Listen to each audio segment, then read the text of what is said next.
This video presents portraits of the three presidents of the Virginia Dynasty: Thomas Jefferson, James Madison, and James Monroe. The first president of the Virginia Dynasty, Thomas Jefferson, was also the first president to begin his term in Washington, D.C., the site that he chose and the town that he helped design. The third president hated being in public. Jefferson only gave 2 speeches during his entire presidency of 8 years. These were both inaugural addresses, and Jefferson mumbled through both of those. Jefferson was not concerned about his public image. Once he met the British minister, Andrew Merry, at the White House, dressed in a gown and slippers. Merry was infuriated.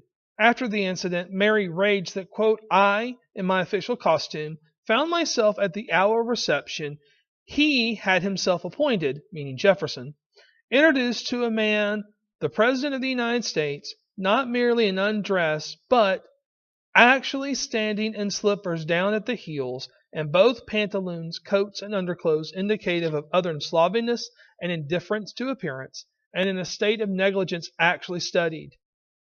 I could no doubt that the whole scene was prepared and intended as an insult to my character, not to me personally, but the sovereign that I represented. When Jefferson was elected, he was a widower.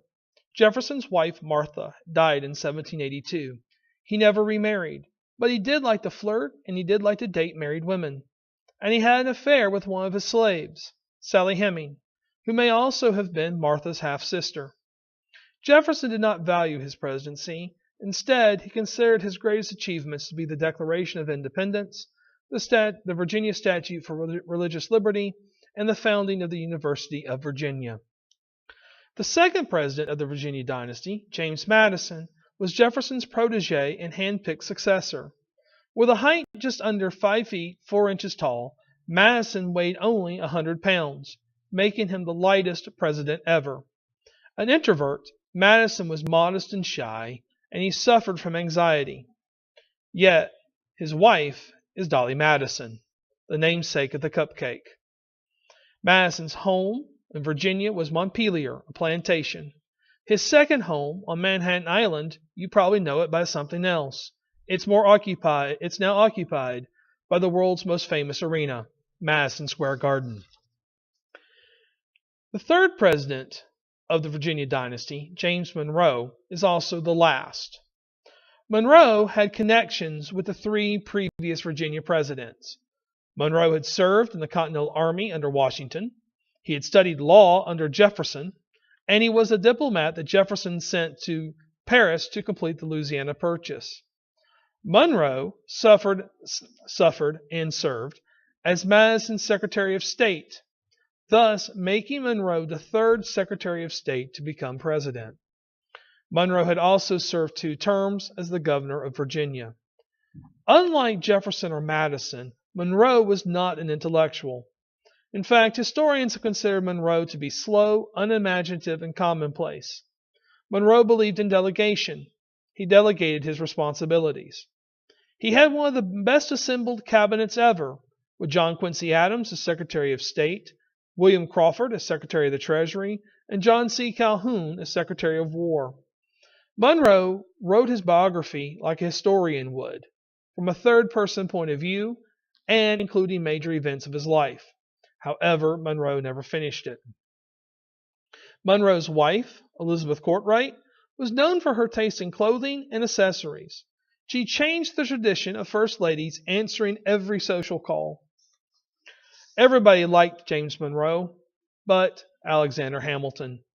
Hamilton believed that Monroe leaked information to the press about Hamilton's extramarital affair, thus ending his political career and probably denying Hamilton opportunity to run for president.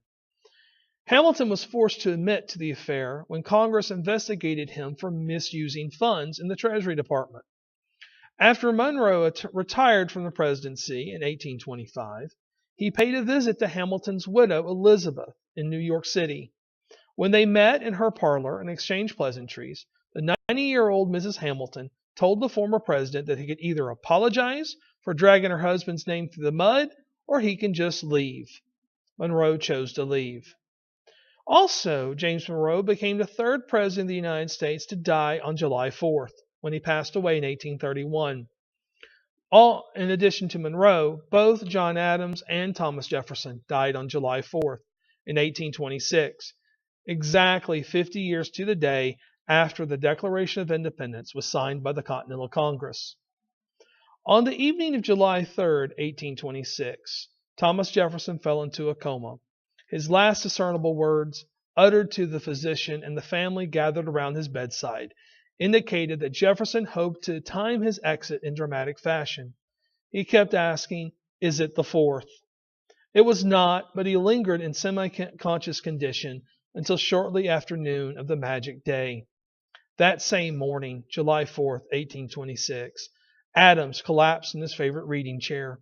He lapsed into unconsciousness at almost the exact same moment that Jefferson died.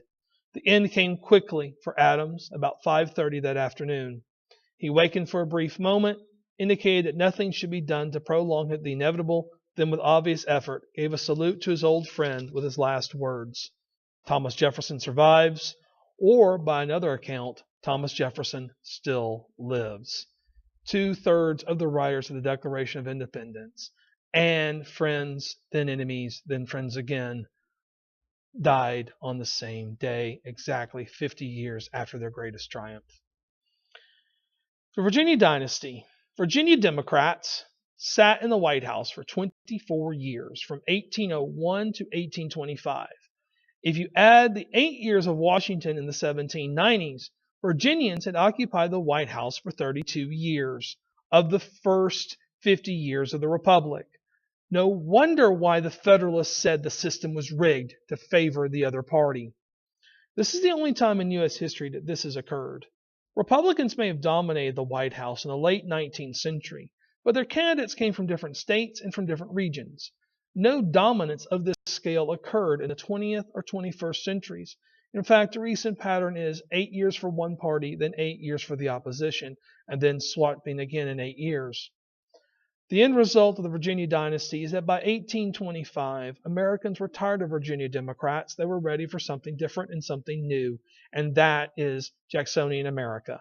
Thank you for watching this video on the Virginia Dynasty, and may the Force be with you.